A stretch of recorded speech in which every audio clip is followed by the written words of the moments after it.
তো গাইজ আসসালামু আলাইকুম।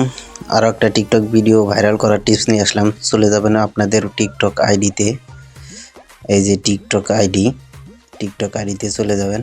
যাওয়ার পরে প্রোফাইলে যাবেন, আপনাদের প্রোফাইলে যাবেন। যাওয়ার পরে ওই উপরে দেখতে পাবেন 3 ডট লাইন, কর্নারে 3 ডট লাইনে যাবেন।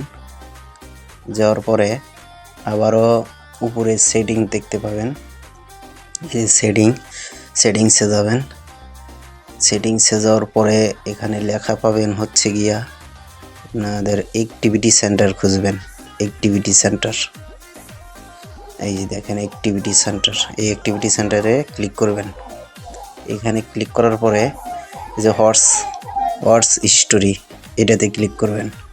এটাতে ক্লিক করার পরে যাবেন হচ্ছে গিয়া আপনাদের ওই যে উপরে 3 ডট লাইন দেখবেন, 3 ডট লাইনে যাবেন। যাওয়ার পরে সিলেক্ট চাপ দিবেন। উপরে সিলেক্ট লেখা উঠছে দেখেন, সিলেক্টে চাপ দিবেন। সিলেক্টে চাপ দেওয়ার পরে আসবেন এই যে এখানে নিচে গোলস টিকমার, এখানে একটা সিলেক্ট, এখানে টাচ করবেন। সবটি অল, হ্যাঁ এই যে সবটিতে টিকমার উঠছে। এখানে ডিলিট লেখা আছে, এই কর্নারে ডান পাশে দেখবেন, ডান পাশে কর্নারে টিকমার্ক দিবেন, ডিলিট করে দিবেন। ডিলিট করে দেওয়ার পরে আপনার কাজ সম্পূর্ণ হয়ে গেল। তো এইভাবেই